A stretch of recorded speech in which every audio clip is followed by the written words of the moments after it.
The stream is live. Hello to everybody out there. Ryan, can you see me? Yeah, can you see me? I can. All right. Okay. Hello to everyone out there. And I would apologize if you can't, and I'm also apologizing that you can. All right. Well, anyone watching this, I'm talking to Ryan Carey, noted critic and writer about comics, has a wonderful Patreon everybody should check out. Ryan, is it just under your name or is it under 4Color Apocalypse? It's patreon.com/4Color Apocalypse. All right. Yeah. And Ryan does an amazing job of having tons of stuff on there, all kinds of topics from comics, dangerous prose fiction, politics, shit that's going on in his life, like being invaded by squirrels. It's all up there. Today we're here to talk about Die With Your Mask On #3, where we did a top 100 list of the best superhero comics of all time. And Ryan was one of the listeners. People are actually willing to pay me a couple bucks a month. Thank you for the kind introduction. Yeah. Well, Ryan, what did you think when I reached out to you about making a list? No.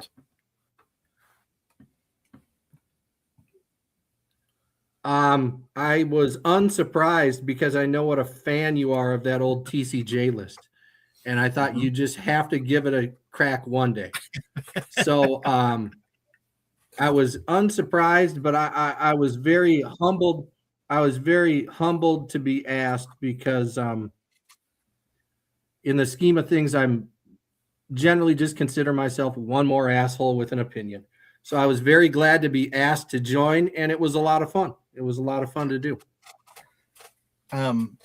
Did you have a hard time making a list, or did it come pretty easily?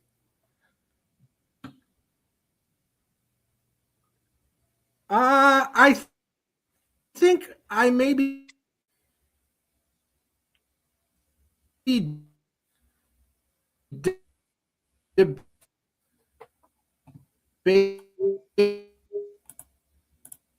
debated back and forth on a few, but certainly for my very favorite ones of all time, I've always had a firm idea, and they have not changed in a good many years.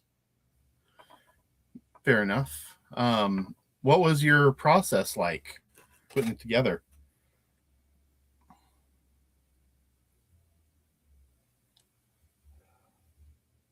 Fucked up. I mean, I just kind of winged it. I mean, I wish I had a better explanation, but the first thing I try to do is just remember off the top of my head stuff I like, and my memory is very poor.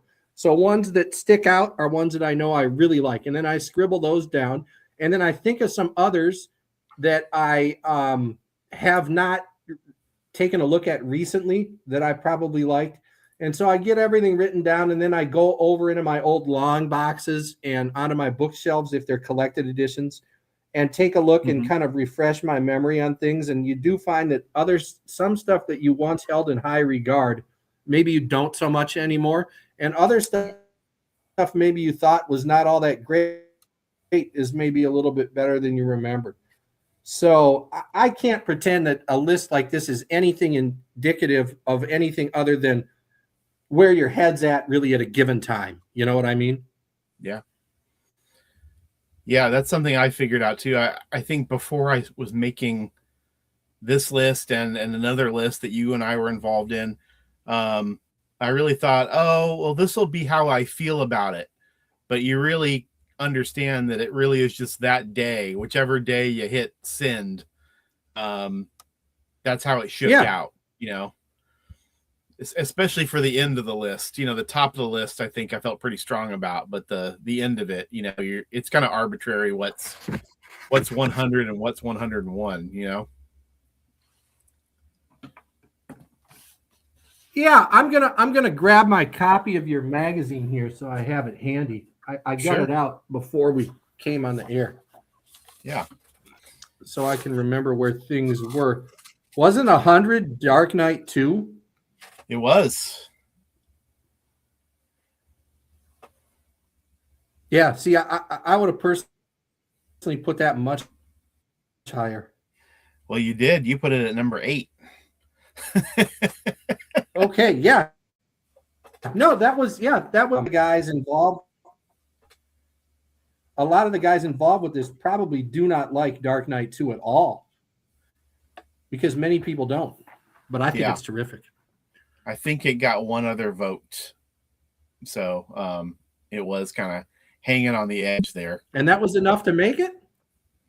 Yeah, really, there was about 50 different books that had 2 votes. So the last 20 or so spots on the final list, we kind of made arguments for them amongst each other to put them on. I argued. I'm the one who argued for DK2 to make it. Mostly because I think it's a pretty interesting work, more than me having a lot of affection for it.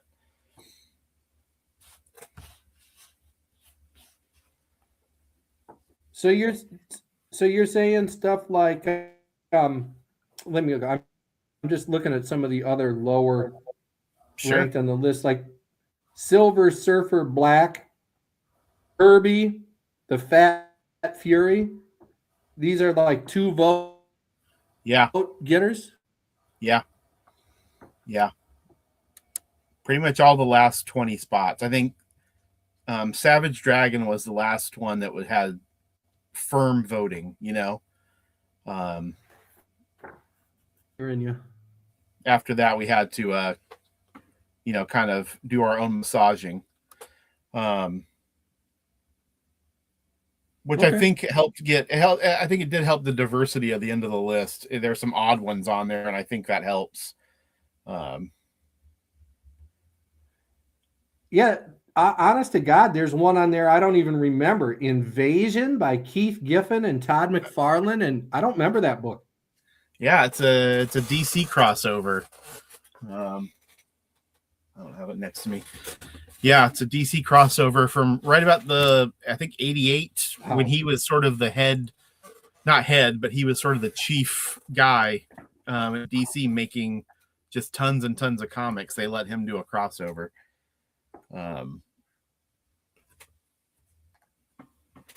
Yeah, it's pretty fun. Yeah, this page in here looks incredible. McFarlane's doing the Spider-Man thing with the Superman cape. Yeah, McFarlane draws. Anyway, it's your list. How do you feel about how it turned out?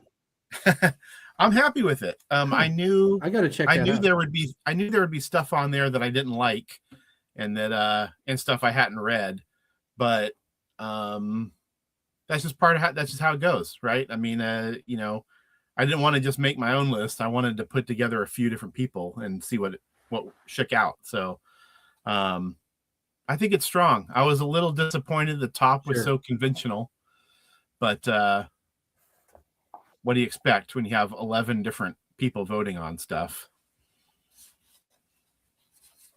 Right. I think I got a question for you. Yeah, please. Because do we want to give away spoilers? I mean, do people that are watching this channel probably know, or do you want me to not give away where things are ranked? No, go for it. Eventually, I'm going to do videos where I show the whole thing. Okay. All right, cool. Because let's just talk about Watchmen at number 1. Because right here, let's see. Now, this is Brad Curry who wrote this. So he says predictable, stereotypical, credibility crumbling conclusion. But at the same time, I'm not that surprised it was number 1. And I'm sure, and I know what a huge Watchmen fan you are, so you're probably kind of glad it came in at first. Yeah, I am. Well, it's the only title that appeared on all 11 ballots. And it's the only title that got 2 number 1 votes. And so there was no argument for it not to be number 1. It was clearly head and shoulders. No matter how you measured it, it did better than every other comic. I voted for it the lowest. I put it at Sure. number 100. And not because I don't love it. I do love it. I think it's a great comic. I think it's a better comic than everything else on the list. But I've never really considered it to be.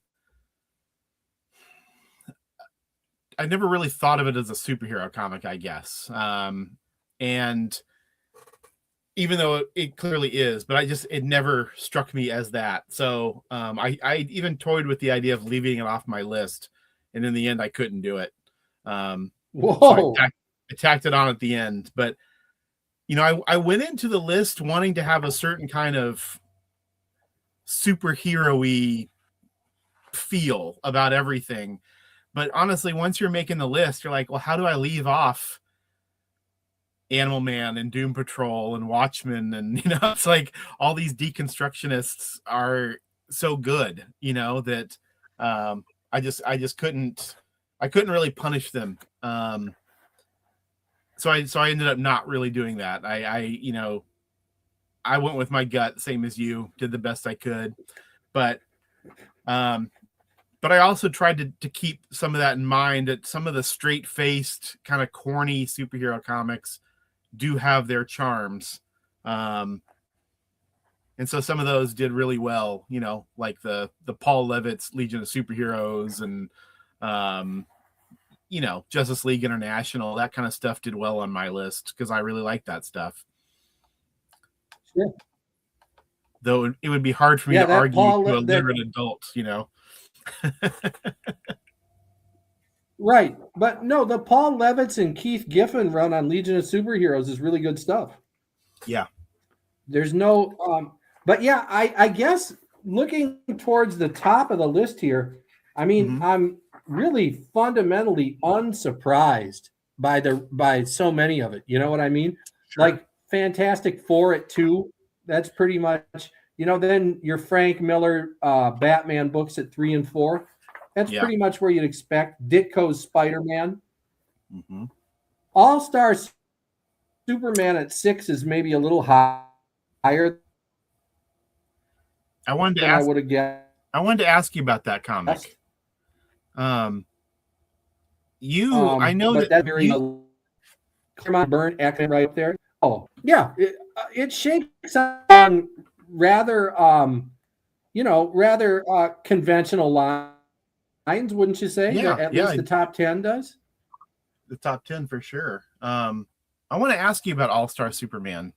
I lost your picture. I know for a fact that's one of your top comics. So I was surprised you had it as low on the list as you did.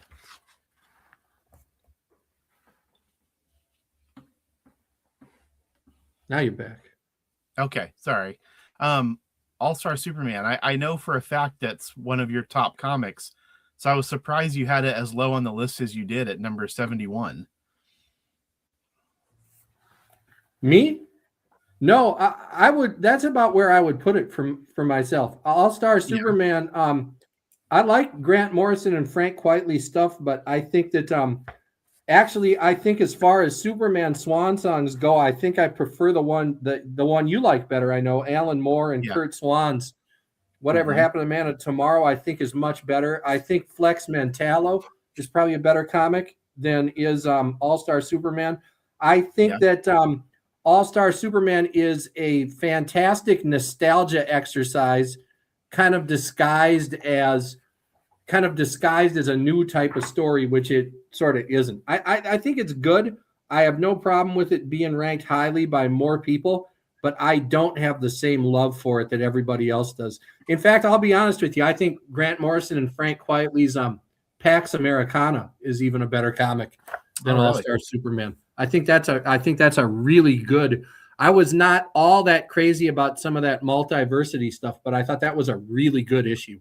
And I think All-Star Superman is good, but I'm not in love with it to the level of some people are. I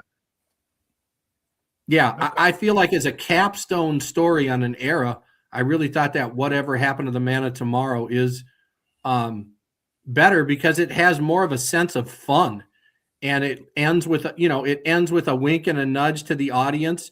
And Yeah. All-Star Superman, for all its fun Silver Age throwbacks, my big problem with it is that it really takes itself awfully seriously.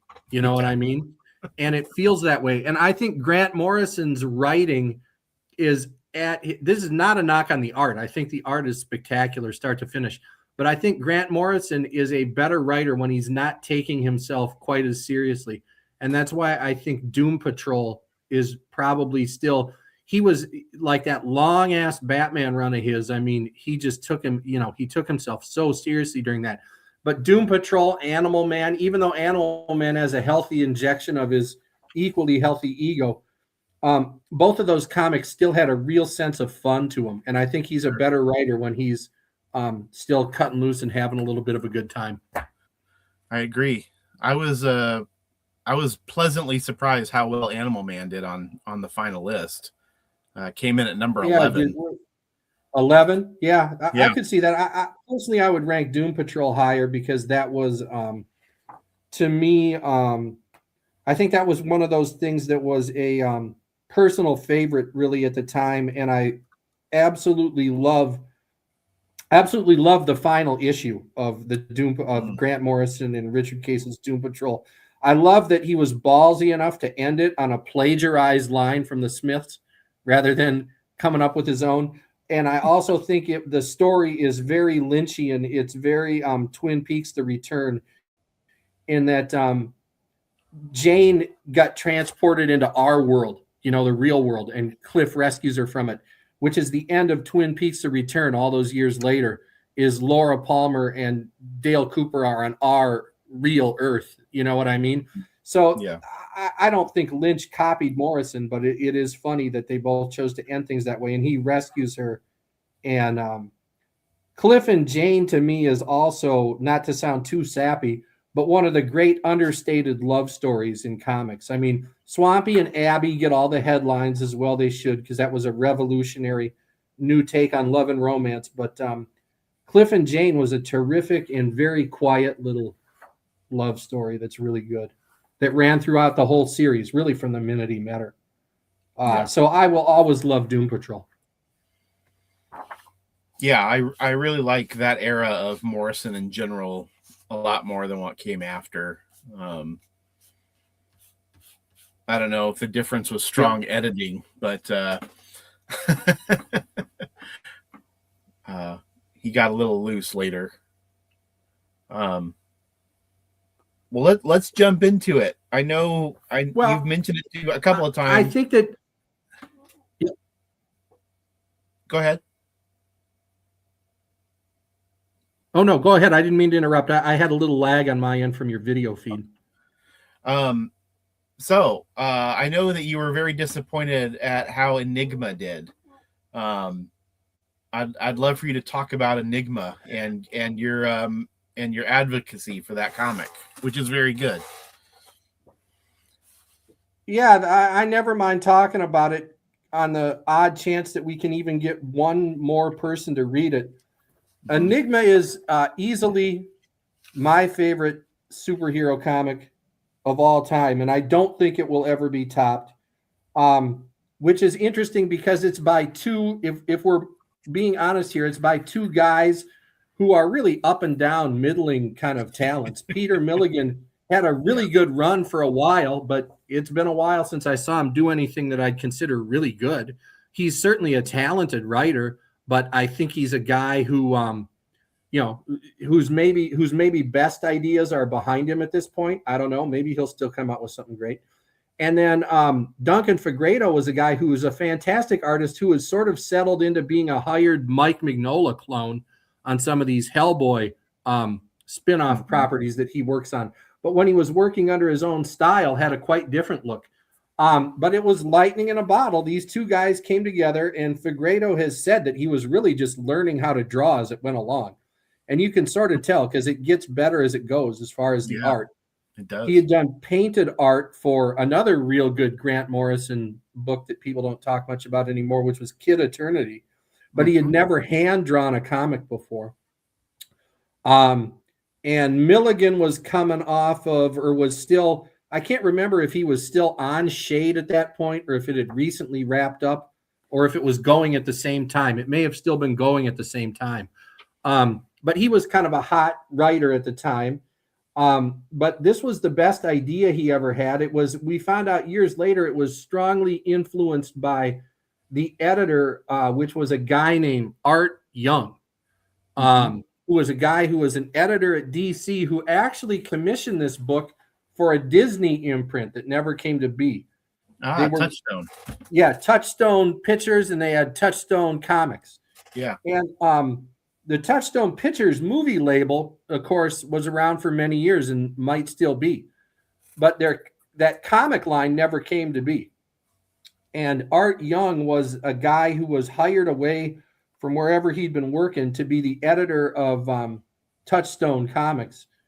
And it never came together. And he went to DC with his books that he had that were already pretty much in the can. These things were done. Enigma and a couple other things. I think maybe a Grant Morrison, like maybe one of those. Sebastian O. Yeah. Okay. That sounds about right. I knew it was one of those. And I think maybe even a couple others. So he went to Vertigo after this Touchstone Comics never came together. And it was a smart hire because he had all these books in a can. They were pretty well done. You know what I mean? So Enigma gets called, and I think I've even called it, because it's technically true, that it's a postmodern comic, but it's kind of the last statement on postmodernism in comics.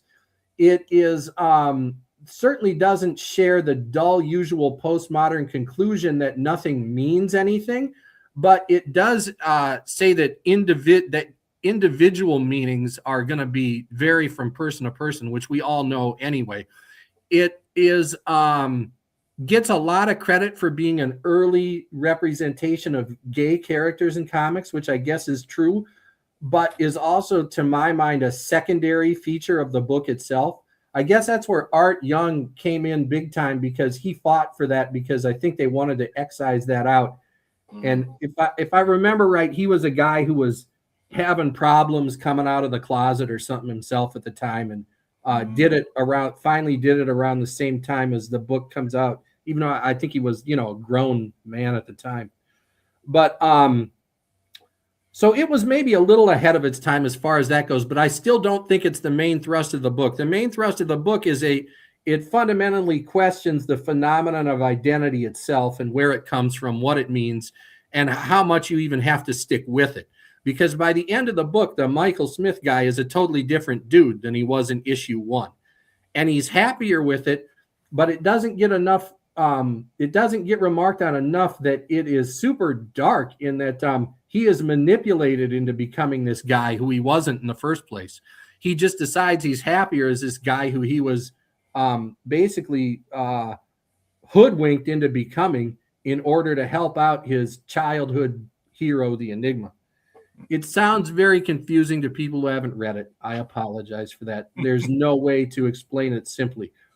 But it is the most thoroughgoing critique of the notion of identity and what comprises it that we've seen, certainly in comics, and probably in quite a few other forms of popular entertainment as well. It's a heavy subject, very heavy. And yet the comic is also hilarious. I mean, It is a really funny comic. The narration is terrific. The reveal at the very end of who the narrator is, because that part's been kept secret at the very end, is perfect comic timing genius. Sherilyn Van Valkenburg's colors are out of this world. Some of the best ever in any comic. I don't know. I'm not familiar with her other credits. I don't know where they found her, and I don't know what she did afterwards. But I'm telling you, that is some, especially on the old, not the deluxe reprint that came out a year or two ago from Dark Horse. The pages are like too crisp and white to really bring out the subdued painted colors that she had. But to me, those were right up there with like Batman Year One and Dark Knight and stuff. Those Lynn Varley colors. Enigma is really colored that well. So it's a book that has everything going for it, and everyone I've ever turned on to it has really liked it. And I've given that book to a lot of people. I've fucking paid for copies for people to read it. because I just love it. I can't get enough of it. I reread it every year to myself and come away with something new from it every time. And so the last couple of years, maybe I'm fooling myself, but it definitely seems like the last couple of years, there's probably since that Dark Horse fancier reprint, there has been a little bit more buzz around it than in years past. People were talking about it for the first time in a long time. So I was kind of hoping maybe it would come in higher because it seems to have gotten some reconsideration a little bit in recent years, or rediscovery even. But it's still only clocked in around number 40, did you say? Yeah, 40. Yeah, I'm flipping through the magazine now. Yeah, there it is. All right, 40. So to me, that's too low in my opinion. But I guess I'm probably the only guy that ranked it number one. You know what I mean? Yeah. So what do I expect? It probably wasn't even on most people's list. Yeah, I mean, it did. I don't have the master list in front of me, but it did well enough to get up to 40, which is saying something. I mean, that's, getting several votes. But yeah, I think you were the only person that had it that high. But that's honestly true of a lot of people. I mean, like I said, there were a couple of guys who voted Watchmen number one, but most of us, everybody else we were the only one who voted our comic number one. So, yeah, I'm looking. See, this is good. You people who don't have purchased a copy yet, you want to get this. He's got the list of everybody's number one here on the last page. And these are some interesting choices. Gary Usher had Mysterious Suspense. Yeah. Number one. I mean, that's the question, isn't it? Yeah. It is. That's the question. Boy, that's a bold choice. I'll be goddamned. I give him points for that one. Brad Curry has Grand Electric Thought Power. Lael West wins. To me, that's not even a superhero comic. Yeah. It's a cool book. I'll give you that. Sure. It's a very cool book. But yeah, I wouldn't have thought to include it. Jake Solecki, One Punch Man. Now here, Raymond Savage, Ambush Bug. Now that's a bold choice. Ambush Bug. I mean, it is pretty good. I got to give you that. Yeah. Then we got Enigma, League of Extraordinary Gentlemen. Oh, there it is, Superman, Whatever Happened to the Man of Tomorrow. That's what your number one. But then Damien has got All-Star Superman number one. Yeah. Yeah, I could see Damien's a guy, we've seen enough of his YouTube to kind of get a pretty good grip on his taste and what he likes. I could see him having that number one. Sure. And then Chris Russ has Kirby Fantastic Four. Kirby and that other guy's Fantastic Four. And then two Watchmen. Yeah, okay. That's a nice variety. Yeah. And except for the two outliers you started with, Mysterious Suspense number one and Grand Electric Thought Power Mother. I mean, all the other ones made the list at least. Yeah, wow, Mysterious. God, the question. No, that is. Yeah. I gotta give Gary a high five for that one. That's a good choice. That is. Yeah, cause I think I had Ditko's question on my list somewhere. I think if I remember right, I did it as the question and Mr. A together because they're both essentially the same character. One, he did one a little bit for, Charlton for commercial purposes, but essentially they're the exact same character. One's wearing a steel mask and the other one's wearing basically a proto Rorschach thing where you can't see his face. But for all intents and purposes, I think Ditko even admits he created them at the same time to be the same thing. Just for two different, one for his own ownership and one for the corporate publishers. Yeah. But yeah, Gary's right. That first question, that is a damn good comic book. Yeah, Gary's here, actually. He says, reading Enigma for the first time was a very rewarding experience. I'm glad he liked it. Glad he liked it. Go ahead. I'll say real quick, Chaos and Comics here. Colin gaming the list, voting Watchmen number 100. That's actually the opposite of gaming the list because I only gave it 1 point instead of 100 points, which is what you've gotten if you voted for it number one, in my defense. Don't go to the casino with that guy. And he's in Vegas. He lives in Vegas. Is he really? Yeah. Oh man. He lives in... See, that's why he's going right to accusing you of see the house when you're in Vegas, man, the house always wins and he knows it. That's right. I think you did a real nice job. I know you had a lot of fun with this. I'm sure by the time it was over, you were ready for it to be over. I mean, it's a bunch of work. It's a bunch of work. But at the same time, just knowing what a huge fan you are of that TCJ list, I know that you were probably dying to do something like this.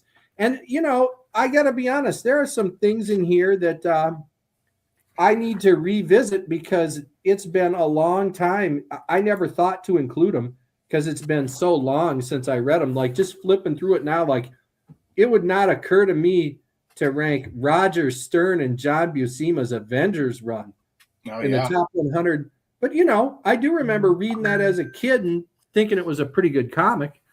So I'm going to have to recheck that out one of these days. You know what I mean? Yeah, I would definitely file that under the kind of straight-faced, takes itself kind of seriously, but it's meant for 10-year-olds. But I'm a huge fan of that comic. One of the list makers, Brad Curry, told me he tried to start reading an issue and was like, I just can't take this seriously. And I told him, I was like, well, you're reading it as a grown man for the first time. It's a little tougher, it's you gotta get in the mindset of a monthly Marvel book from the 80s. Right. You can only do so much. I'll be honest with you. One book that I revisited doing this that I did see that made the list, and certainly the art is every bit as mind-blowing as you remember, but is arguably one of the worst written comics I've ever come across was Steranko's Shield. Oh, yeah. Oh, my God. Keep that guy away from a word processor, computer, typewriter, pens, anything. The art's magnificent. There's no arguing that. And I mean, but some of those stories are just brutally bad, even by monthly Marvel comic standards, just really bad shit. But it looks great. Yeah, I agree with you. I guess I was a little surprised it made the list, but not it wasn't a stunner. I know people love Steranko, so well, love and hate him. I mean, that's true. Remind me, I'll tell you my Steranko story, but it's not suitable for on the air. Fair enough. About the time I met him at a convention when I was a kid. That's probably great. All right, I'll do it now. It's not that. Yeah. Okay. This is at one of the first comic conventions I ever was at. And I was probably 11 or 12 years old. And I've since heard other people have similar type things with them. I get on the elevator. This is at an old Leamington hotel downtown Minneapolis. It's been closed for 20, 30 years. Get on the elevator, heading down there, and I know this guy's Jim Steranko. You know what I mean? I'm like, And then a woman gets on another floor, and he's looking her more up. He's a short guy, you know what I mean? So he's looking her up and down, and then she gets off. She gets off before we do, and he looks down at me, and he goes, "A lot of P word at this convention, kid."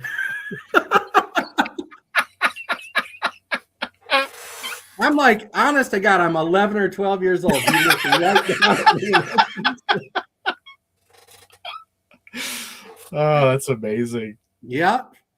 But that was my first run-in with Jim Steranko. Yeah. Yeah, that tracks. Yeah. Yep. Yeah. Or is he still doing that thing where he used to go on Twitter on Sunday nights for like 2 hours and just tweet shit? Okay. And I'm sure half of the stuff was just bullshit he was making up. You know what I mean? But he told this big story one time about how he bought a $10,000 fur coat with money that he drew himself. He just said, I didn't have I went home and I drew up a bunch of fake money and the guy took it. I mean, come on, man. He's a good artist, but I don't know if he can really make passable, Sure. $100 bills or whatever. But yeah, he claims he bought a $10,000 mink coat. Some kind of fancy ass fur. I forget which kind. Probably. He said he bought it, but he said he didn't have the money, so he went home and he drew up the money himself and took it down there. Jesus, what a bullshit artist! Oh yeah, he's what we call a raconteur on a good day, a bullshit artist on a bad day. That's right. So anyway, back to the subject at hand. But yeah, I think it's a pretty comprehensive list. There's I was surprised V for Vendetta came in as low as it did. I'm seeing that's 41. That shocks me. Mm-hmm. I would have thought that was top 10 or 15 material for sure, without question. I'm shocked that Marvels came in as high as it did. I understand it was that before Kingdom Come or after? Before. Okay, so that was Alex Ross's first big superstar turn? Yeah, it was. Okay, because it's very much there's nothing special about the story. I'm sorry for that one. It's just some guy talking about how great it is to live in a world of superheroes. That's right.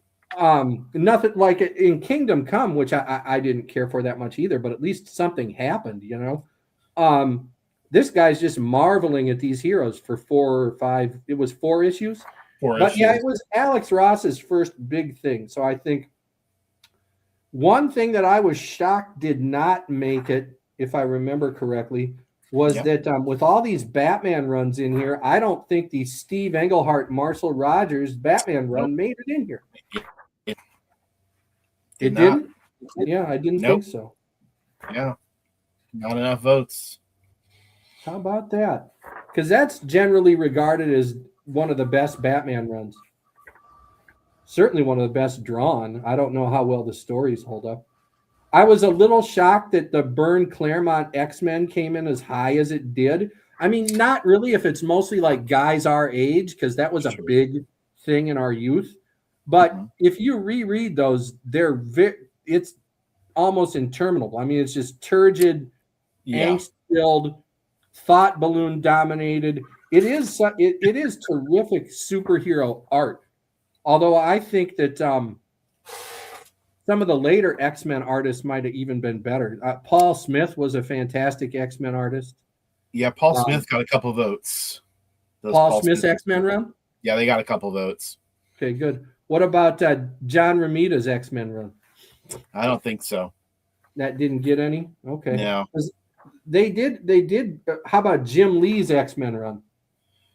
No. I mean, that kind of 90s stuff got no support. I mean, there was nothing for any of the real. I don't think the image titles, the core image titles, no, except for Savage Dragon, of course. I think Todd McFarlane's Spider-Man, with what's his name, David Michelini. I think that might have gotten a vote or two, but not enough to get it on here. Here's an interesting one, Colin. Is Ditko's Shade made your list? I was stunned. But Milligan's did not. I was stunned.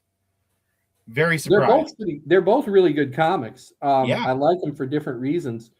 But yeah, I would have thought that it would be more likely for Milligan and Chris Bachalo's Shade to be on this list than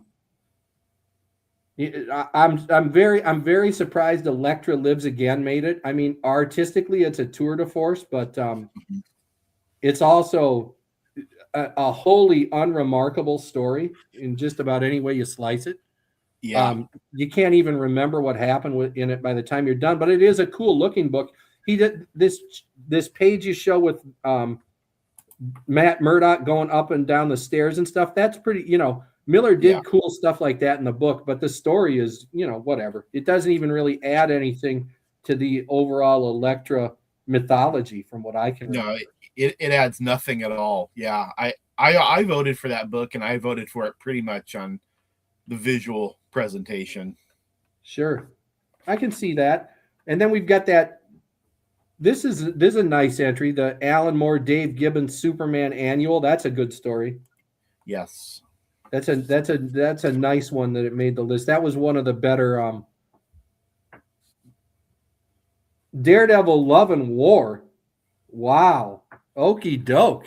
There's one I did not expect to see at all. People forget about that one.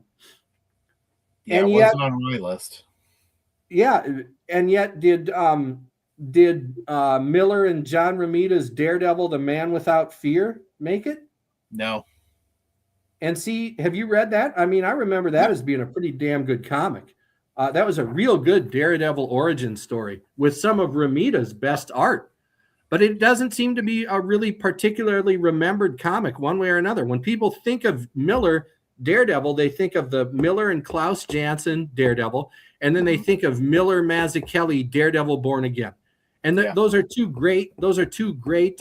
And people, my memory might be wrong here, but I swear, I think that Daredevil Born Again and Batman Year One were kind of coming out around the same time. Both of those collaborations, one was coming out from DC and one from Marvel at about the same time. And Mazzucchelli's art between the two couldn't have been more different. Yeah. But both great, though. Both amazing art. Yeah. But I was shocked to consider that the big two editorial powers would allow one guy that much leeway in his art at that time, at the same time. Okay, because, here it says Daredevil Born Again, 1986. And what year was Batman Year One? Was 87. Okay, so they were a year apart. They were a year right apart. After. I bet he went from one right into the other, though. Oh, for sure. Or they might have been working on them at the exact same time. Sure. You don't know, with deadlines and all that shit. Because remember, the cover dates on newsstand comics back then were like 4 months in the future. You would buy a comic in January of that year, and the cover date would say September. You know what I mean? So who knows? But they must have been working on them. It's nice to see Supreme rank so high. Moore's Supreme run at number 14. Although I'm a little surprised, top 10. Look at that. See, this list is full of surprises. Yeah, the top 10 getting so high was a real stunner for me. Yeah. Ryan, I voted for 10 Alan Moore comics. And I thought that was excessive, but 13 got on the list. So was there that many?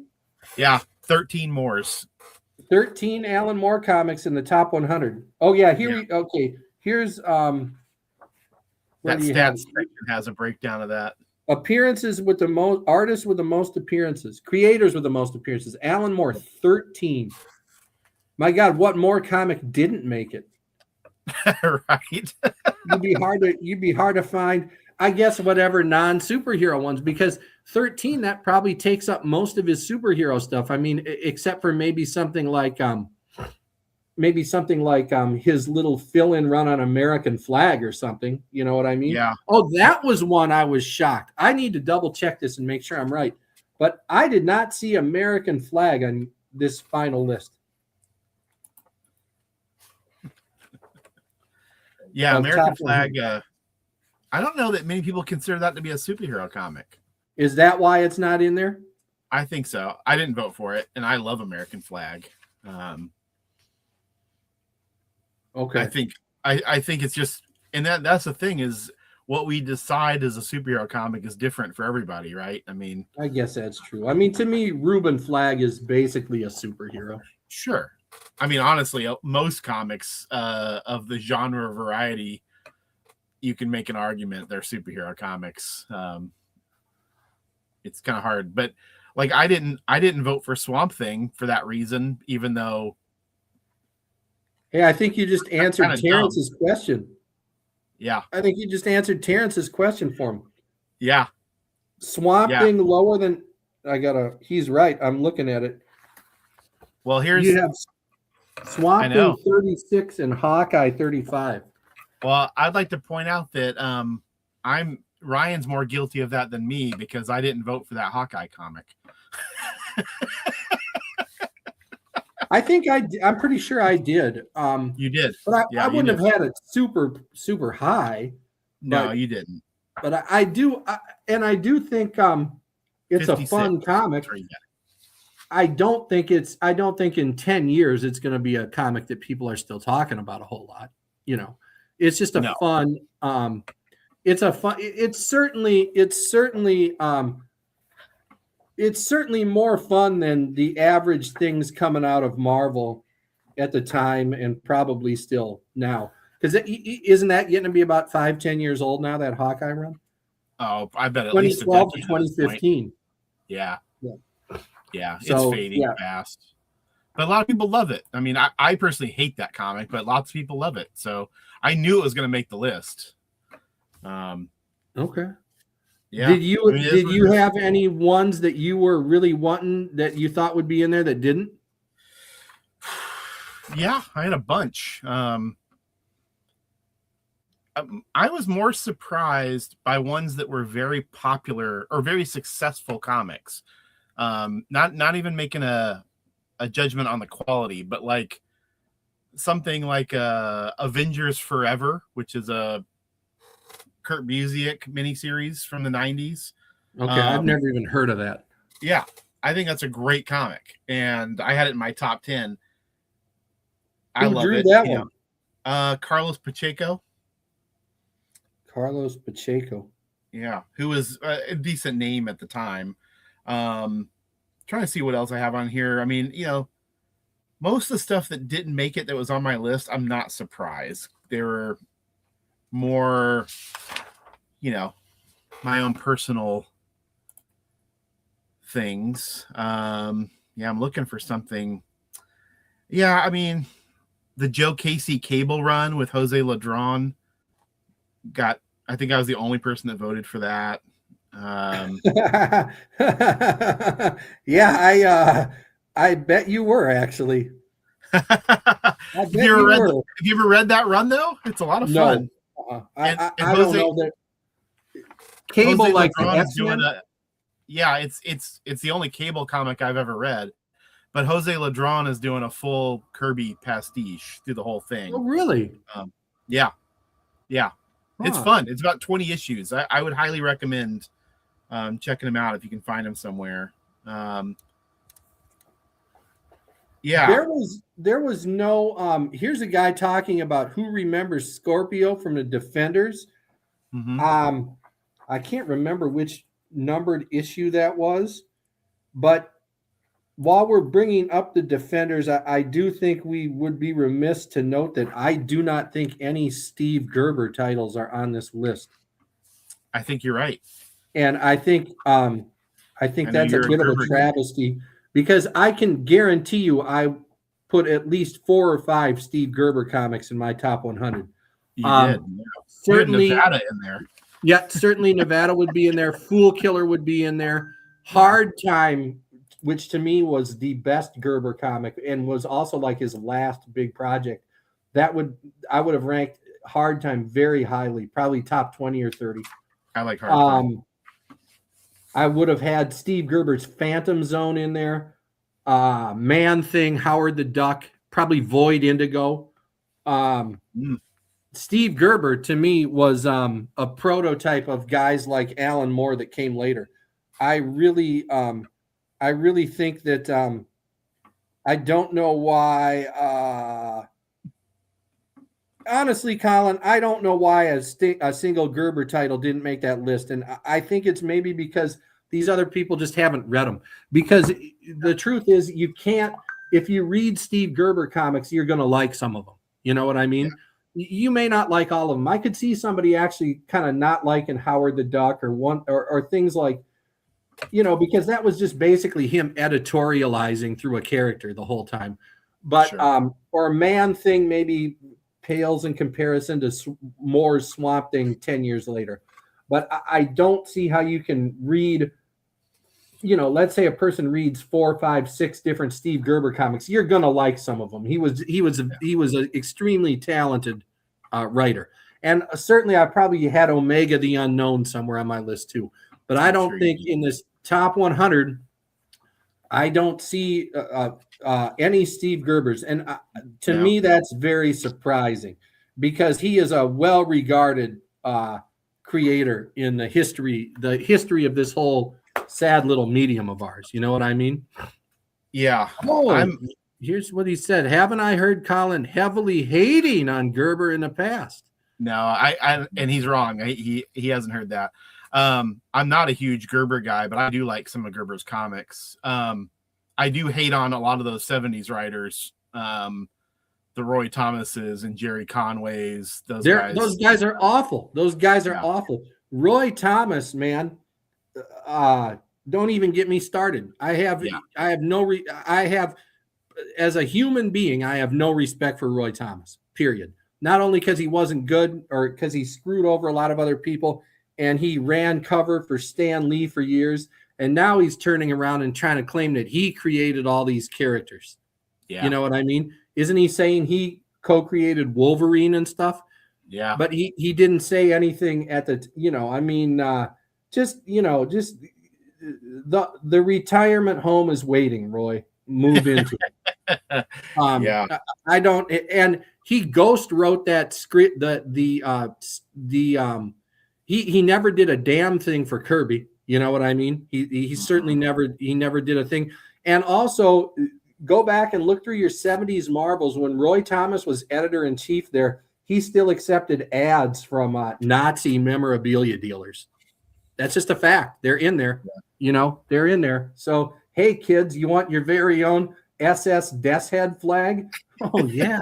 you order it from, $1.99 from, Mom, can I go as Rommel the Desert Rat for Halloween? Yeah. Sure. I don't even fucking care anymore, kid. But Roy Thomas is not a person I have any respect for. Jerry Conway is an atrocious writer. Don McGregor, I give a little bit of credit for his purple prose is entertaining for a few pages. I mean, he can just load up a page with slop like nobody's business. Ugh. And it is there is almost a romantic quality to some of that. So I have a little soft spot for Don McGregor, although I probably couldn't reread his whole Black Panther run, although that was one that I feel like should be in there too, was Don McGregor and Billy Graham's Black Panther run. Yeah. That was a really good comic. I know some of the other artists that were filling in on it from time to time weren't that great, but Billy Graham was a terrific, absolutely he was tremendous. Terrific artist. And then Len Wein is another guy I have no particular, Denny O'Neil, basically I have no particular fondness for. If you reread those hard traveling heroes, Green Lantern, Green Arrow, I mean, the stories are just kind of flat out embarrassing, with how earnest they are. I mean, the guy's heart was in the right place, but he made sure you knew it on every line too. So, it's one of those things that I don't know. The Bronze Age guys, I'm not big fans of either, but I do think Gerber was on another level than the rest of those guys. I don't know if it was just because he was doing more drugs or just more creative guy in general. I mean, I know those guys you read stories about it now. I mean, they were ingesting heroic amounts of hallucinogenics and stuff. Honestly, if I was on a diet of that shit, I'd come up with something a lot better than what they usually did. You know what I mean? Yeah. Marv Wolfman, there'd be another guy who I would lump in just kind of average Bronze Age dudes. Agreed. Yeah. New Teen Titans with Perez was kind of caught a certain zeitgeist of the moment for a few years there. But even that one didn't really have the staying power of even like a Claremont's X-Men. You know what I mean? Which was a fan favorite for 10 years or so. Teen Titans probably had maybe a 4 or 5 year run as a real fan favorite, if I'm remembering right. Probably about as long as Giffen's Justice League, that was a big favorite, but it kind of fizzled out from popularity quickly. But with X-Men, they always found a new guy to put with Claremont who would make the book look good, When Byrne left, wasn't it not too long after that Paul Smith was on there? Yeah, I think a couple of years later. Okay. And you're right. They had, Cockrum came back, and then they had I don't know if there might have been someone in between there, but then Paul Smith and John Romita Jr. and Alan Davis and Mark Silvestri and some Silvestri very. was that. People can laugh all they want. That guy is a good artist. I agree. Mark Silvestri is a damn good superhero artist. And then Jim Lee. But they had who were all that list of guys you just mentioned. Oh, John Romita Jr. Now, am I remembering right or wrong? That was actually before his Daredevil, wasn't it? Because Romita's X-Men, people were like, after Byrne, a lot of people had a rough time of catching on with fans for a while, and people thought like he was, just a guy. He was John Romita Jr. on X-Men to me was like Peter Davison on Doctor Who. Like he was fine, but after Tom Baker, people just kind of thought he was just a guy. You know what I mean? John Romita Jr. was good on X-Men, but after Byrne, people thought he was maybe just a guy. But when he got to Daredevil, that's when you really saw him really cut loose with a style of his own. And then he also had, and people don't give enough credit to this, was the dude had Al Williamson inking him on Daredevil. And I mean, that's as amazing to me as like looking back at like really early issues of fill-in issues of Daredevil and seeing they were drawn by Johnny Craig. You know what I mean? It's true. They were. Like Johnny Craig filled in on the occasional throwaway issue of Daredevil. But Al Williamson, I don't know why he was slumming on that book, but I did notice like in later projects, Romita's art has never looked as good as it did on Daredevil. Yeah. Well, I'd make one argument. Right after Daredevil, he did Iron Man, and that is on our list. Armor Wars 2. Armor Wars 2? Yeah. I can't fairly comment on it because I've never read Armor Wars 1 or 2. Yeah. Well, Armor Wars 2 is written by John Byrne, drawn by John Romita Jr., inked by Bob Wiacek. But Byrne gave the artist the top billing.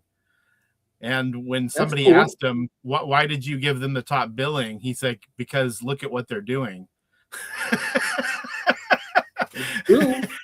He's like, I'm just writing an Iron Man story. These guys are going all out. And that visually, that comic is incredible. But that's not out. That he does not have. I've never even. I don't know anything about that comic. If I knew about it, which at some point I probably did, I've forgotten about it. But he did not have Al Williamson on him there, huh? No, it was right. He left Daredevil and did Iron Man, and I think right after that is when he did that Frank Miller series. So Iron Man was only Frank Miller Man Without Fear. Yeah, but wasn't that also inked by Al Williamson? I think it was. It was. So you're gonna look better. My point here, you're gonna look better with Al Williamson inking you. That's just all there is to it. So I think they even had other guys, like forgotten about guys on Daredevil after Romita that Al Williamson was inking that, you know what I mean? These guys never did anything else, but for a month there, they looked good. You know what I mean? So that was, you could make a pretty strong, Terry Austin too, but I think that you could make a pretty strong argument that Al Williamson was the best inker Marvel ever had working there. You know, and that probably will stand. You know, that'll probably stand until the end of time. There won't be some guy who comes on. Well, they don't have inkers anymore. People do their own digital inks. So, I mean, when the final history of Marvel Comics is written in 100 years or whatever, I think it's pretty safe to say that Al Williamson will probably be regarded as the best inker they ever had. And maybe a few people chiming in for Terry Austin. So that's fine. They had that... who was the guy who was inking? Well, no, did McFarlane ink his own stuff? I don't think he did on Amazing. He probably did on his own Spider-Man. Okay. And that was the one he wrote too, right? Yeah. Okay, well, that was a fucking disaster. Yeah, it's pretty terrible. Yeah. He's drawn his ass off, though. Yeah. Oh, hey, you know, He's a fun he's a fun artist. I'm looking here at the top 10, quick flipping through these, and you want to talk about purple prose. I know everybody loves Miracle Man, but those first couple issues are as overwritten as anything in the 19 as anything from the word processor of Don McGregor or Len Wein. You know, I mean, those first couple issues of Miracle Man are heavy on the purple prose. But it does. By the time it's over, it's amazing. I mean, those last issues drawn by John Totleben were really something else. Rank up with the best stuff Moore ever did. But I think that, like I said, I'm very pleasantly surprised to see Moore's Supreme rank so high. To me, that's the greatest Superman story ever. Mm-hmm. It just features a fill-in character. Sure. I'm surprised Morrison's Animal Man is as high as 11. Yeah, me too. I was stunned. Yeah, because just the art on that book alone is would not knock it down a few. You know what I mean? Yeah, poor Chaz. But right. That was Hellboy to me. I'm surprised isn't a little higher in the overall scheme of things. Yeah. King Hell Heroica. I think I probably voted for those separately as each entry. You did. Okay. Jack Cole's Plastic Man at 15. That's nice. That's yeah. I mean, that could even be higher. That's nice. OMAC at 20. To me, that's too low. Too low? Yeah. Oh, yeah. OMAC? Yeah. I love OMAC, but I was very surprised it got that high. I'm surprised Martial Law is as high as 21. That's true. That's another one. It's a good comic, but I mean, to me, that's like something you'd expect to see at like 98 or something, you know? Sure. Remember Martial Law? Oh, yeah, you're right. Yeah. Kirby's Thor at 25. Yeah. That's another surprise. Right, because that's one's always lower regarded because of Vinnie Coletta's inks. Yeah. Compared to the other stuff. Burns Fantastic Four at 30. I like that. I like John Burns' Fantastic Four run. I liked Alpha Flight too. Yeah. You know, I don't John know if Burns Alpha Flight got any votes. Alpha Flight didn't get any votes? Oh, well, besides you voted for it. Okay. I was going to say, I was about to say, I'm pretty sure I would have voted for Alpha Flight. Huh. That's interesting because that was a really popular comic at the time. And it's good. Yeah. John Byrne is a perfectly competent, really good superhero storyteller. I agree. He's a corporate he is a corporate yes man and a company man and a sleaze and a just nobody. I would not buy the guy a beer, but he is a perfectly. I have no respect for the man, but he's a perfectly good, perfectly competent superhero storyteller. Every month you were in for a nice time of it with Fantastic Four and Alpha Flight and those titles he was working on after X-Men. When they let him write his own stuff, it was good. That was a good move. What did you think of his OMAC? To the extent that I can even remember it as something rather unremarkable, I remember it as basically him trying to rewrite the Terminator only as OMAC. Wasn't that kind of what it was? I could see that. Yeah. Yeah. I reread it before I made my list. I had the same opinion when I read it in the 90s. I thought that's fine. It didn't really stick in my memory. I really enjoyed it a lot more last year when I read it. Yeah. And so I did my memory right that it's pretty heavily the Terminator all over again. Yeah. But I mean, Terminator is very heavily OMAC. In some ways, Yeah, I guess. But no, I mean, the central conceit of the Terminator is that, they made their own future by trying to stop it. Yes. And the one thing I remembered about Burns OMAC was that was the central conceit of that story. It's just like I can't remember shit. I can't remember shit about Batman Long Halloween or Batman Hush, but I do remember they have the same central conceit, which is that you're the person who turns out to be the killer is someone you thought was already dead. You know what I mean? They use the same twist. Well, those are by the same writer, so that's an even more blatant example. But yeah, I remember Burns Omac being they went back to change the future, and by doing that, they actually set it all in motion. Yes. That's the Terminator, which is honest to God, people are out there going to laugh. The first Terminator is a really good movie. I would encourage anybody to watch that again anytime. And it's also very cheaply made. I mean, it's amazing how low budget that first Terminator movie is compared to everything that, came after. So James Cameron probably made better movies when he had no money than. But yeah, I thought this was a fun project. I think that everybody else probably had a good time with it.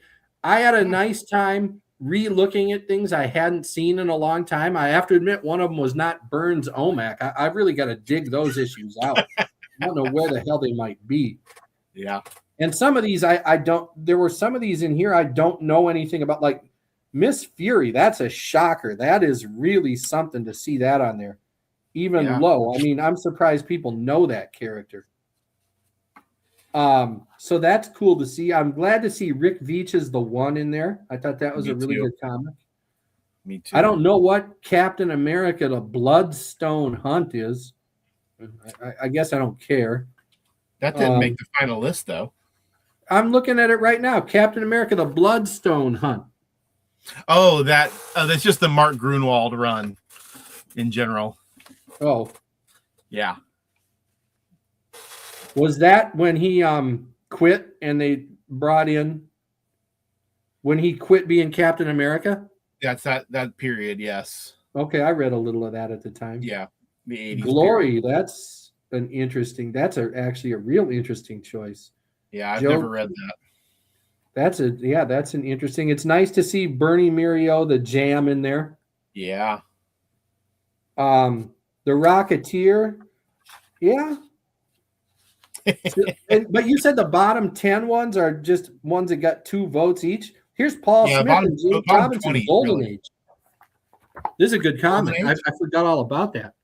Paul Robinson and James Smith, Golden Age. Yeah, it's good. Silver Star, I'm glad to see that in there. This I'm not familiar with at all. Jeff Lemire and Greg Smallwood, Moon Knight.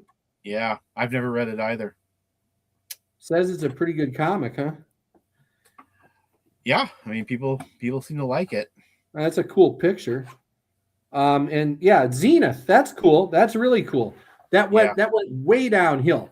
The first couple books of Zenith are fantastic, and then the last couple were just like, no way. I mean, they really lost the plot with it.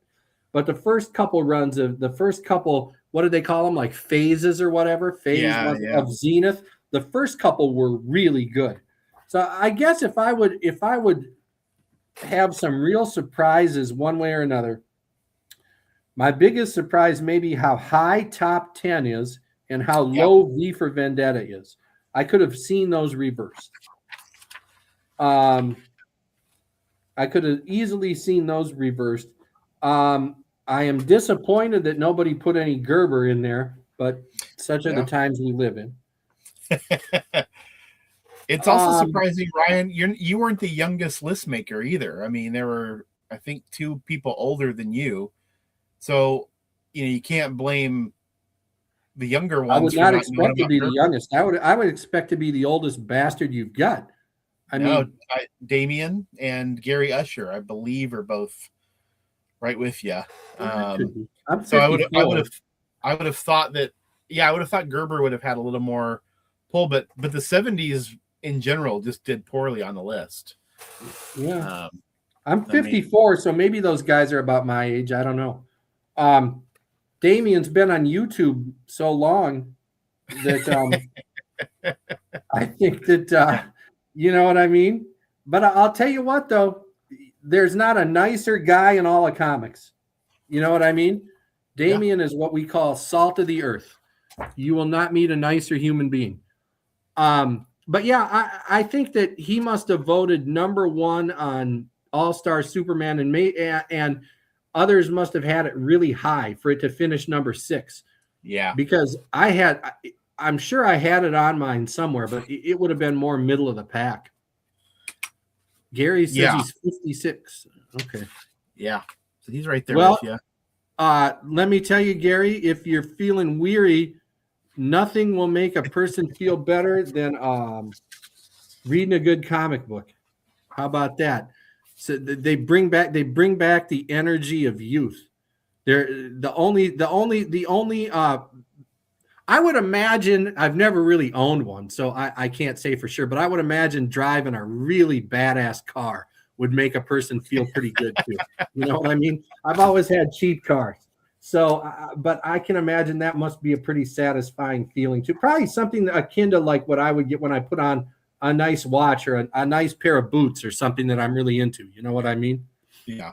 I would imagine a really nice car probably make you feel like that times 10. But yeah, I think that you did a good list. I think that I know you guys work really hard. You've got another issue of Canon coming up, and you'll probably want to give the list making enterprise a rest for a while after this, if I had to guess. Just I do. Between this and some other shit that we're working on or have worked on, that we'll see when that all comes to pass. Yeah. And then that whole Canon annual. In fact, I think I wrote a thing. I wrote a thing on Patreon about what a list guy you are. You did, yeah. I reread that right before we talked. Okay, good. You probably remember it better than I do. To be honest, it's been a weird couple month run here in Minneapolis. I will not kid you, my friend. It's supposedly the worst of it's coming to an end around here now, but we'll see. We'll see. Yeah. But we did have. I think everybody had fun with that list, and I do hope that some people, maybe like you have people that order that off your website, right? And that are not writers to you and are not people that you know and are just random customers. So I hope that they will find some new things that they enjoy to read off of this, because I think it's easy to forget because we all know each other. You know what I mean? It's easy to forget that actually comics is big enough that we don't all know each other. You know what I mean? And that there are people out there who, hey, we'd be friends with them if we knew them, but that it actually extends beyond us and our friends and our people we know. Because it does maybe get a little insular in our little corner of it, because we're primarily not superhero guys. This is basically a superhero list by mostly people who don't read too many superhero comics anymore. That's right. I will occasionally read one. I have nothing bad going against them, but it's just not too many of them catch my interest, and I would feel lost. I don't know what's going on. I haven't done any Wednesday Warrior buying in a long time, so I would probably be very lost picking up a current week's worth of books from Marvel or DC or something. But for people that stick with it and that's their taste, I respect that. I don't. I've never been one of these comic snobs that looks down on people that read that stuff. Everybody's got their taste, and I figure it is better than not reading, which is what half the world does. Doesn't read anything. So I had a good time with this, but yeah, I would be curious. Like if you had a group of really hardcore superhero fans, would their list be similar to this, or would it be quite a bit different? I'd be quite a bit different. I think the stuff at the top would be, a lot of it would be the same. But no, I think there would be there'd be more modern runs on there, and I think there would be more monthly runs in general. I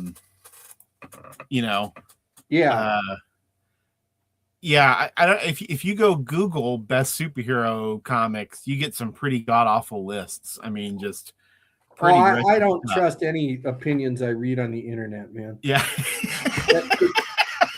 No, I'm serious. Except yours. Yeah, except my own.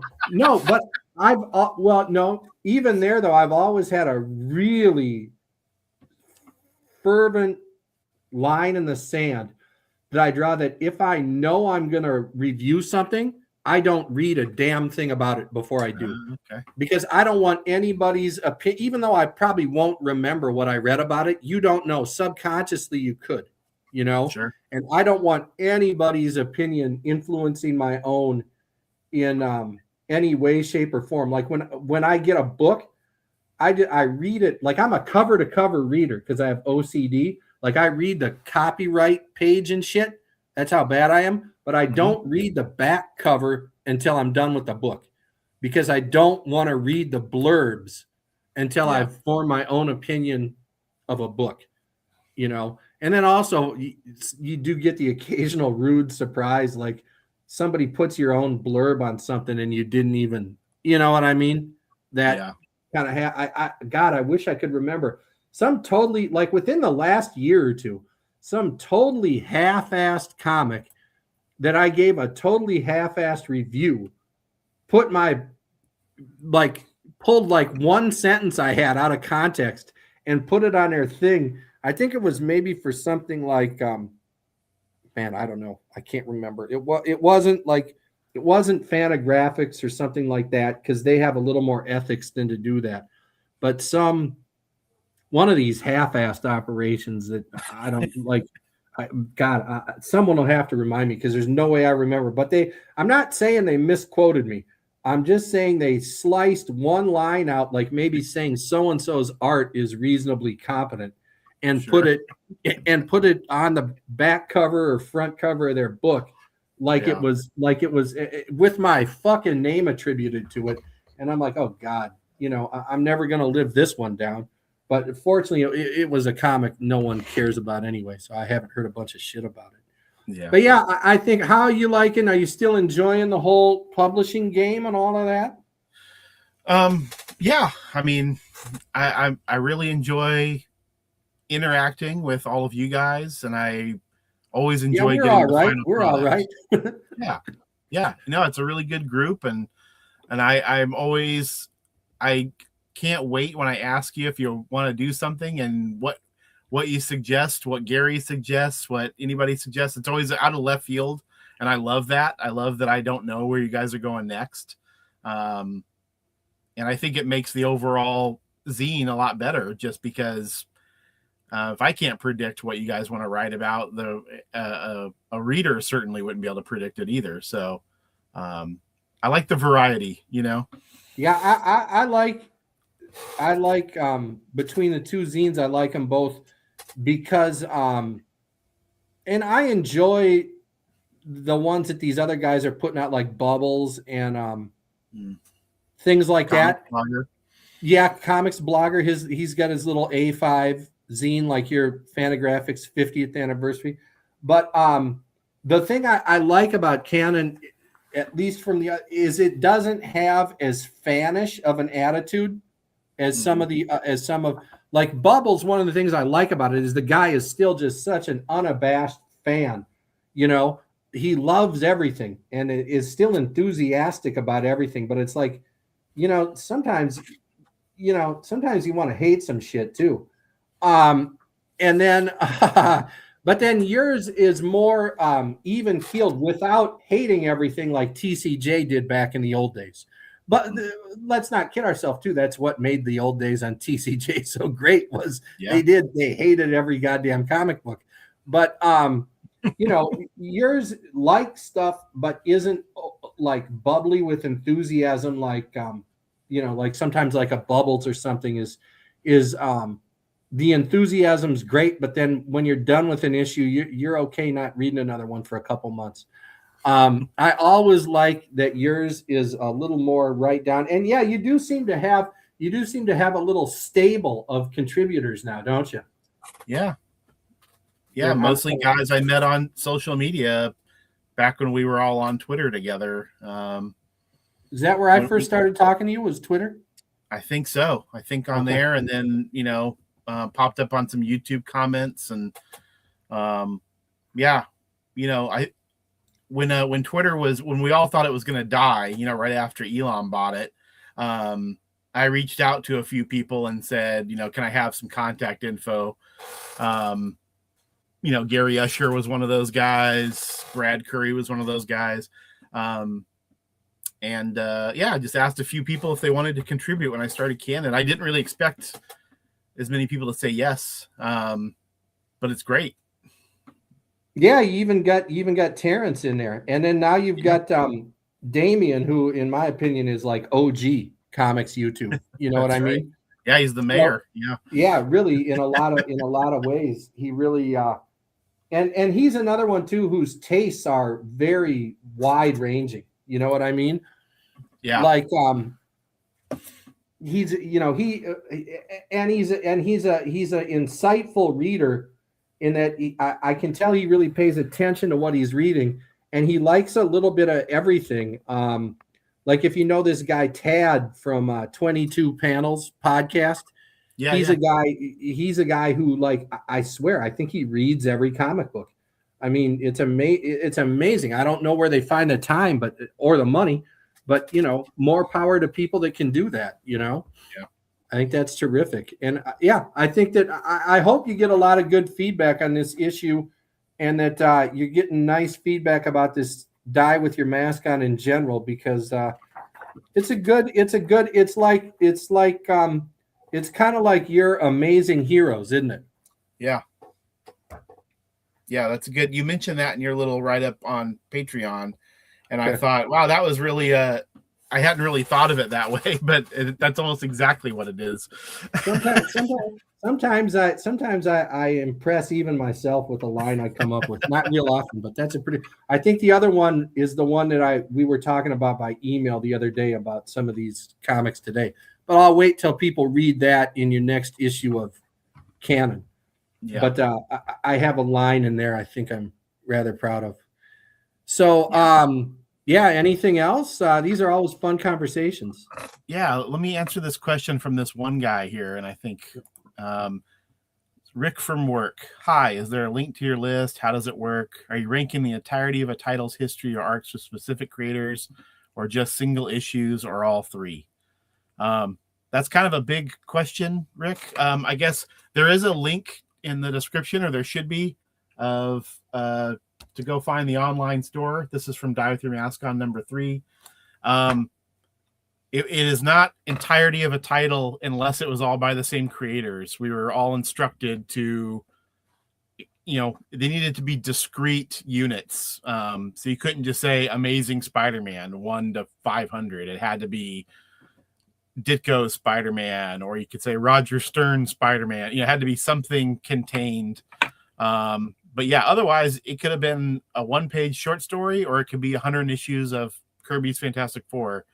And we came up with a list, and as Ryan was saying earlier, it's a list mostly made by guys who don't read a ton of superhero comics anymore. But we have all read superhero comics, and a lot of them. And one very important thing for me was that I wanted everyone who made a list to be people who read other comics. I did not want just hardcore Wednesday Warrior types. I wanted people who read undergrounds and alternative comics and small press stuff. I wanted people who had a wide range of tastes, and I wanted to see what those kind of people would put together as a list. And Ryan's definitely one of those guys. Works out pretty good because those are the guys you know anyway. I mean, that's right. And they're the guys I want to hear from. That's true. Yeah. But that was a very fun project, and I'm glad. I'm sure that this whole listing was an itch you were dying to scratch. And so now you've had a chance to do that. You know what I mean? So that's good. You can cross it off your bucket list. You've got a list that lasts for all time, just like your favorite TCJ list from all those years ago that we're still talking about. So You've done your part to come up with your own list that will stand the test of time, and that other people, if they feel like it, can argue over it and tell us we're idiots or something too, which was half the fun of that old TCJ list. I mean, if somebody looks at this stuff and thinks these guys are just assholes who have no idea what they're talking about, and that's good. You know what I mean? That's good. It's good. Yeah. That keeps comics lively and entertaining as a medium. I agree. Well, Ryan, thanks for doing this. I really appreciate thank you. It's been a pleasure. All right. I will. Thanks everyone for watching. Yeah. Thank you and everybody in the chat. Have a good day, everybody.